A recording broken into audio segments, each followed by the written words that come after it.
तो क्या क्या सेफ गार्ड्स हैं अपने इंडिपेंडेंस को प्रोटेक्ट करने के लिए, सेफ गार्ड्स टू इंडिपेंडेंस। तो सबसे पहला, कोई भी काम लेने से पहले आप थरली कॉन्शियसली चेक कर लो कि इस काम लेने से कोई आपकी इंडिपेंडेंस में खतरा तो नहीं है। मतलब कोई भी काम लेने से पहले आप थरली इन डेप्थ चेक कर लो कि अगर मैं ये काम लिया तो मेरे ऊपर किसी प्रकार का कोई थ्रेट तो नहीं आएगा।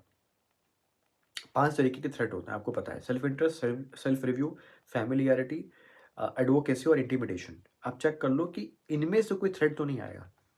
दूसरा, थ्रेट आएगा तो आप काम मत लो, और फिर भी आपको काम लेना है तो फिर सेफ गार्ड्स लगा लो। देखो सेकंड पॉइंट क्या है कि अगर थ्रेट आ रहा है तो बेस्ट यही है कि आप काम मत लो, आप उस असाइनमेंट को एक्सेप्ट ही मत करो।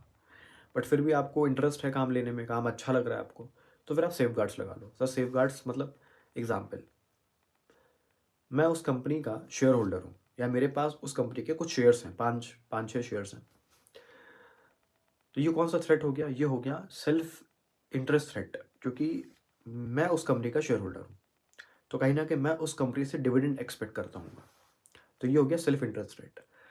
अब सेफ गार्ड्स क्या हो सकता है कि आप अपने सारे शेयर्स को बेच दो, आप अपने सारे शेयर्स को बेच दो, तो फिर आप एलिजिबल हो जाओगे ऑडिट एक्सेप्ट करने के लिए, क्योंकि अब आपके ऊपर किसी प्रकार का कोई थ्रेट नहीं है।